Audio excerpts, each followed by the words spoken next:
This show is produced by the Hartman Media Company. For more information and links to all our great podcasts, visit hartmanmedia.com.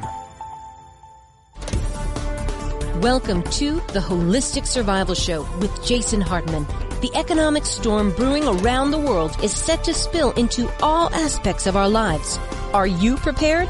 Where are you going to turn for the critical life skills necessary to survive and prosper? The Holistic Survival Show is your family's insurance for a better life. Jason will teach you to think independently, to understand threats, and how to create the ultimate action plan. Sudden change or worst case scenario, you'll be ready. Welcome to Holistic Survival, your key resource for protecting the people, places, and profits you care about in uncertain times. Ladies and gentlemen, your host, Jason Hartman. It's my pleasure to welcome Jack Gillis. He is Executive Director of the Consumer Federation of America. You know, when I was a kid growing up in Los Angeles, I used to watch a TV show that I liked very much, and it was called Fight Back with David Horowitz. And that was my first experience with consumer advocacy. And ever since then, I always loved the idea of being a consumer advocate, and I would consider myself one today. So it's great to have Jack on. Back in the early 1980s, he was cited by the New York Times as a leader in the next generation of consumer advocates. He was a former contributing consumer correspondent for the Today Show, and it's great to have him here today from Cape Cod, Massachusetts. Jack, welcome. How are you? Well, good. Thank you very much for that kind introduction. And actually, I was a friend of David Horowitz's many years ago. So that brings back a few memories. Yeah. Is he still around? I mean, I hate to ask a question like that, but, he would have to be pretty up there in years by now, I guess. Yeah, he is definitely not practicing advocacy, and I'm not quite sure what his status is. Yeah. But it was great. I used to love the way he went in and exposed scams and protected the consumer. And, back then it was a lot of, auto repair shops or, the plumber that came over or whatever. And he just exposed these scam artists that were ripping people off. And he was doing such a good service to people. And, I think in the business world, anybody listening who's in the business world, there's just this kind of tendency to let it go, to, I don't want to have the hassle. I remember I was having breakfast with a friend of mine, a few months back, and, he was telling me about someone who ripped him off. And I said, well, did you take him to court? And he said, nah, I don't do stuff like that. I'm like, are you kidding? The next person, if you don't take a stand, you're not just doing it for yourself, you're doing it for the next person that comes along that's going to get ripped off. And if these crooks and scam artists are allowed to rip you off, who's going to stop them if you don't? You got to hold them accountable. And it's just great that there are consumer advocates out there. So since you've been doing it a long time, Jack, what is the state of consumer advocacy in the world today? Are there many of them around anymore? I would liken consumer advocacy to investigative journalism, and that has gone by the wayside almost completely. It's terrible that journalism has become a joke nowadays. But what about the consumer advocates part in particular? How many members do you guys have? Well, the Consumer Federation of America is an association of organizations, and we have over 250 members, state, national, and local groups, organizations as large as Consumer Reports to small 1- and 2-person advocacy groups in various parts of the country. So the advocacy community from the consumer perspective is strong. And while not to get too political, one of the challenges that we are facing is that the current administration in Washington is rolling back so many rules and regulations, things that the average consumer has grown to depend on, that advocacy has never been more important.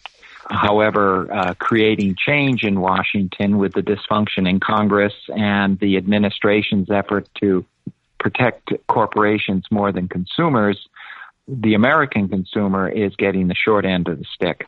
Right. But, Regulations, I don't really believe in, that's just a sort of a broad discussion of government versus individuals, right? And, government regulations always backfire, it seems like, I just love that there are real consumer advocates like yourself out there.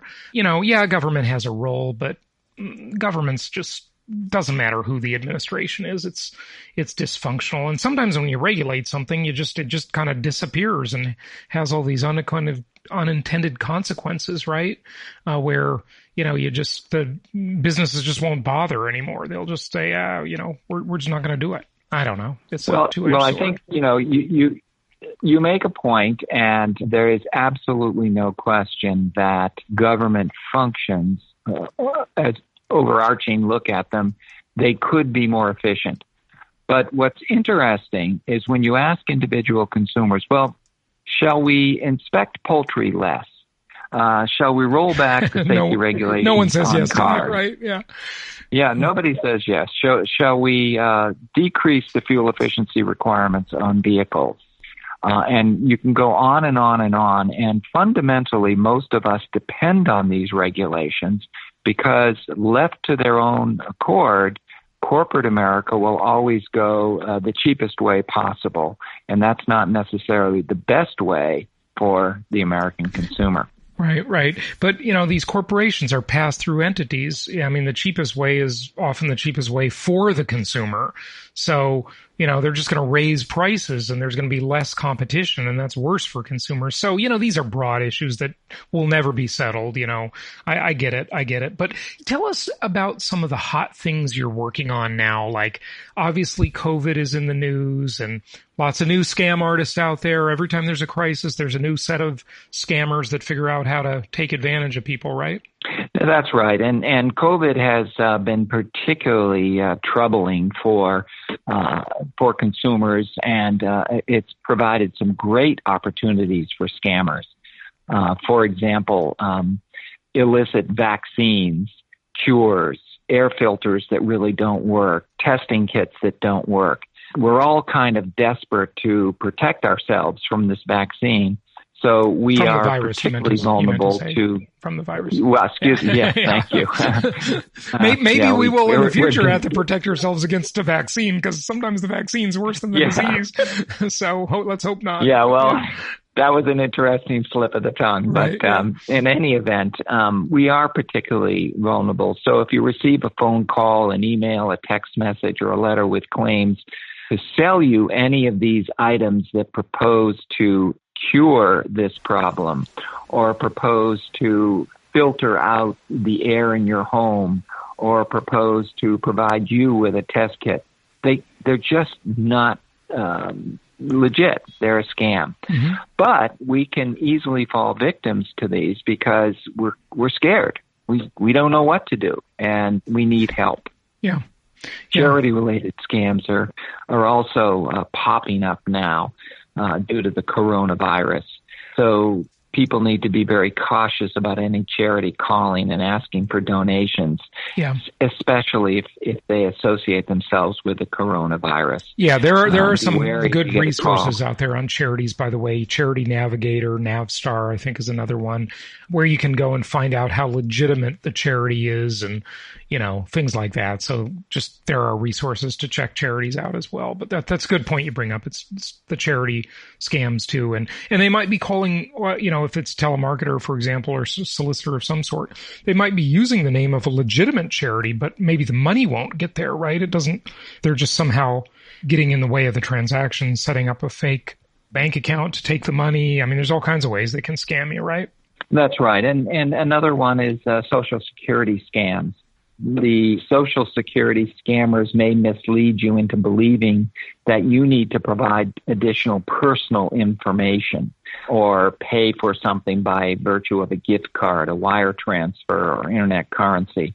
Any communication that says the Social Security Administration will suspend or decrease your benefits due to COVID-19 is a scam, whether you receive it by letter, text, email, or phone call. Okay. So one needs to be extraordinarily careful, especially as more and more consumers are depending on Social Security for their income. Mm-hmm. Yeah, definitely. And when we talked off air for a moment before we started, you talked about COVID-related financial scams.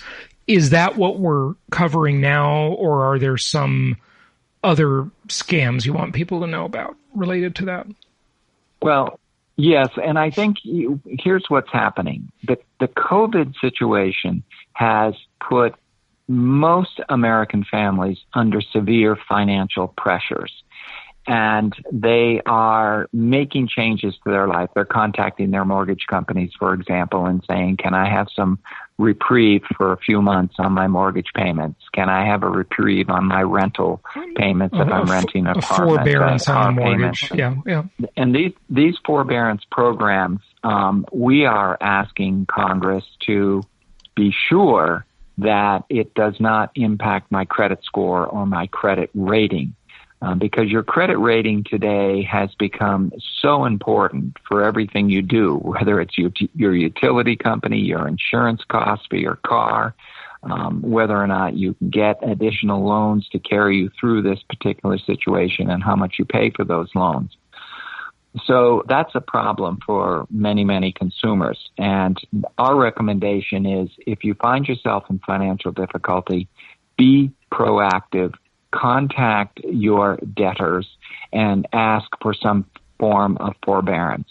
More and more debtors are realizing that they would rather keep you on through this crisis than bust you out and try to take back your mortgage or take back your car, right, or whatever the situation is. Yeah. The lenders will work with you. The only thing is, and we have a lot of investors listening, just remember, if you're in a forbearance program, if you enter one of those, you're probably not going to be able to qualify for any new loans to purchase properties at the time you're doing that. But if you do it, there should be no negative credit reporting.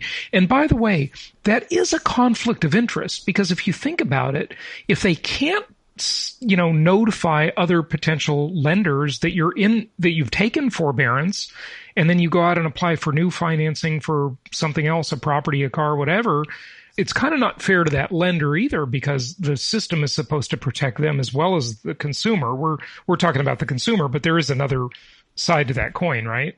That's right. But, hopefully, when you go out to get additional loans, for example, if you're under forbearance, you will still be noted that you have that particular loan. Now, it's unlikely that you'll qualify for a new loan regardless of whether or not you're in forbearance or not. But if you do qualify, then go for it. But right, in the meantime, because you are in forbearance, it's probably because you're having trouble paying that amount as it is, so it's unlikely that you'll get that second loan. And so we're talking from the perspective of consumers that really are in financial hardship right now. And this whole situation has been very uneven. Some people are doing just fine, some people are doing better, and a lot are doing a lot worse. So it's a very uneven thing. Many times in recessionary times, it's more evenly distributed than this, but this time it is extremely lumpy, to say the least, in the sort of the distribution of hardship. I wanted to ask you, and I don't expect you, by the way, if I'm putting you on the spot, to know about every case on your website, because you're a big organization and you've got a lot going on. But this one really caught my eye. It's a post in your fact sheet section about investment professionals. And I like to always call Wall Street the modern version of organized crime. and this one's entitled the SEC, Securities and Exchange Commission, the SEC's, quote, best interest, unquote, bait and switch. And it's talking about how in reality, this program, it says instead of strengthening protections for investors, it is a craven giveaway to Wall Street. Instead of strengthening their protections or the investor protections, it will preserve and protect broker-dealers' ability to rip off their clients, water down the standard that applies to investment advisors, and abandon investors to sort out the differences between brokers and advisors based on confusing and misleading disclosures. I don't know if you're following this one personally, but any thoughts about it if you are? Sure. Well, here's the bottom line. We called for investor advisors, financial advisors to operate as fiduciaries. That is, operate in the best interest of their clients. That was going to be the law for retirement accounts under Obama's Department of Labor. That was overturned by the courts, and now it is a free-for-all, and there is no fundamental responsibility for investment advisors or financial advisors to operate as true fiduciaries. So what does that mean? That means they can sell you products that are in their best interest rather than in your best interest. And that's what our efforts are in terms of investor protection. And right now, the SEC, as we've indicated in that post, is purporting to protect investors, but really giving the industry something to hide behind rather than be robust sellers of products that are in the best interests of investors. Now, this is particularly problematic for small investors. You know, big investors, they're on their own. They're big people, they're big companies, they're big corporations. They have the ability to research particular tools or research particular investments and make a determination if it's good or bad for them. But for the average investor, we can't do that. So we have to depend on whoever it is that's selling this product to us to give us the straight story on the product. And unfortunately, the government is really backing off on those types of requirements. It's a free-for-all out there. Jack, back to our prior conversation, which, by the way, I don't expect us to solve. It's the debate of the ages. This will rage for thousands of years. But, you know, I mean, there is so little competition on Wall Street. It is absolutely appalling, these duopolies that exist that will never have any competition. I mean, who starts up an investment bank anymore? Who's ever going to compete with Goldman Sachs? Or as I like to say, Goldman sucks. There's just no competition. And these companies secretly love regulation because it builds a fence, a moat around their business that makes it impossible for new entrants to come in and play in their pond. So it's a touchy issue. I don't know. Like Zuckerberg, and we're going to talk about tech in a minute, which is a fascinating, these tech tyrants we have. He's begging to be regulated because he knows there's not going to be another startup that'll be able to compete with him ever, right? The regulation will establish their dominance. And that's a tough one. Isn't that a tough one to really, I don't know. I don't have a solution. I'm just pointing out the problem. Well, yes, and you're really backing up into the old issue, too big to fail. Yeah. And that's what's happening with many of these entities. They've become so big that the government actually has to step in and protect them or help them if they get into trouble themselves, because the failure of these big institutions will trickle down and have tremendous economic harm on the average investor or the average consumer. And sadly, what that means to us is that they get to, and they're too big. They get to operate in an intentionally irresponsible manner because they know that, they can just skim all the profits off the top and take the goodies and, not save for that rainy day that they know will come. I mean, these are economics experts, for God's sake, right? They certainly know that there are cycles, and then they'll just get a bailout. I mean, look at American Airlines. They made a fortune. I mean, didn't they save any money?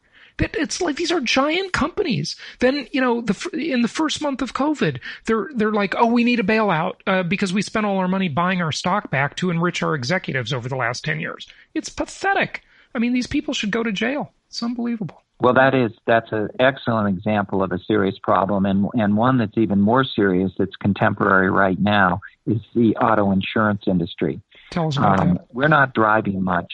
And because we're not driving much, we're not in many accidents. Right. The accident rates have gone down exponentially in the last 4 or 5 months. And yet the rebates that the insurance companies have provided consumers don't even come close to the billions in windfalls that they have received because they're not paying out accident damage claims. And that's a serious problem, and it's probably because the insurance industry is regulated on a state-by-state basis, and state insurance regulators are either in the pockets of the industry or asleep at the wheel. It's unbelievable. It really is. It really is. You know, you have another thing on here, and we should touch on the big tech companies, but media concentration. And this is just, you know, all of our media is so corporatized and sterilized, and it's like the news is not even the news anymore. Over the last 20 years, it's just awful how we have this concentration of media. Can you tell us about that a little bit? And it's a whole section on your website, by the way. Yeah, and I think there are two components of this problem. One is advertiser control of the media outlets, because they are so desperate for funding that the Chinese wall that was traditionally between the media and their advertisers is slowly breaking down.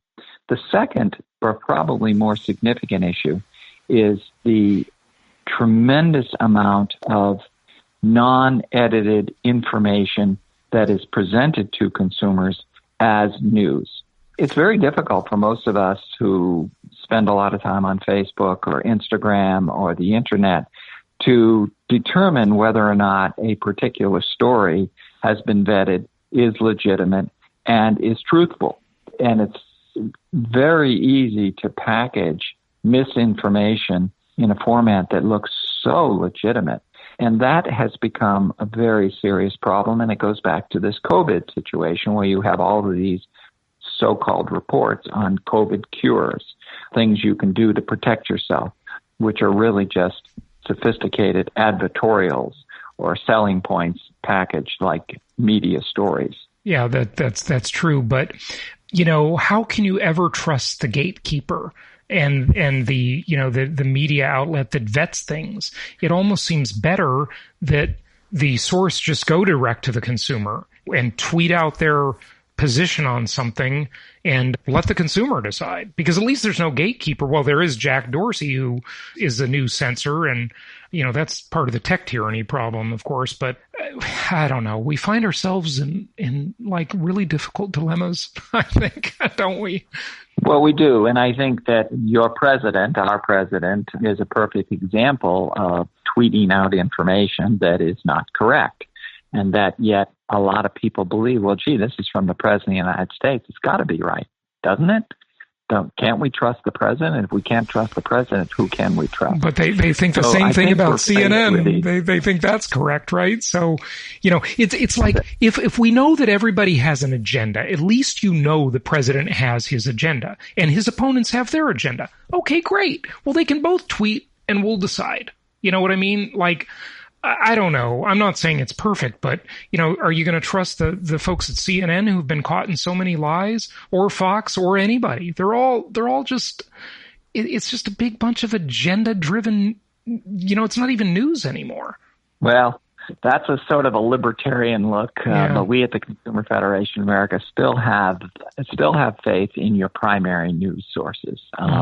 Rightly or wrongly, there is a vetting process, and there is an intention to provide the facts. Now, if mistakes are made, that happens, but that's the intention, at least. It's not an intention to mislead. Yeah. Well, I don't know. You know, the New York Times and all their foibles lately are just, it's just very discouraging. But so the Federation is concerned about media concentration. So is there a solution being floated on that as to, you know, how you think it should be? Well, our concern right now is really focusing on big tech, and big tech is a part of that media concentration. Mm-hmm. So we are looking at ways in which big tech, Facebook, Twitter, Google, Apple, Microsoft can be regulated. And that's a huge challenge. Many in the advocacy community are actually calling for these companies to be broken up. Yep. We have not yet taken a position on that. And as you and I talked earlier prior to the broadcast, we are concerned about trying to regulate 5 different entities that Facebook would be broken up into versus trying to develop a set of rules and regulations that govern just the one entity. But that is the challenge, and the answers are yet to be seen, but we believe that Amazon and some of these other companies at this point are too big and too powerful, and something needs to be done. And they are so abusive. Amazon is abusive to the sellers. They are abusive to their employees. It is absolutely ridiculous. These companies are just too big.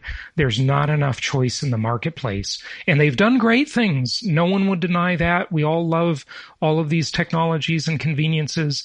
But I've proposed three things, and I've been saying this for years, Jack. You might be interested. You know, the big tech needs to be either regulated, and they need to be regulated under common carrier law like the phone companies, meaning that if the phone company doesn't like what we talk about on the phone, they don't get to cancel your phone, okay? Just because they don't like what you say. If you say you hate the phone company, they don't get to tear your phone out as long as you're paying the bill. Or, so regulation, you know, in many senses. Or they need to be broken up under antitrust, and or they need to make their algorithms public. We need to know as consumers why we see certain things in our news feed or our search results and why we don't. And not that you or I will know how to figure all that stuff out, but some group of geniuses will. If all of that was open and that code was open so we could see, why does Google show me this instead of that, then there would be people talking about that. But it's, how do they get to operate in such secrecy? It's absolutely ridiculous that these are the biggest companies on the planet with bigger revenues than the GDPs of many countries. It's absolutely ridiculous that they can have that much power, and then all the lobbyists they hire. That is, that's beyond the beyond. The influence they exert over government. I mean, it's just crazy. And those are the challenges. And those are the challenges facing the Consumer Federation of America. Yeah, good. Well, give out your website. We are at www.consumerfed.org. That's consumerfed.org. And Jack, wrap it up with any closing thoughts. Well, I think the bottom line is it's really buyer beware these days. The government is becoming less and less efficient at protecting us, and the administration is rolling back more and more environmental, safety, and public health regulations. So you're on your own, folks. Be careful. Jack Gillis, thanks for joining us. My pleasure.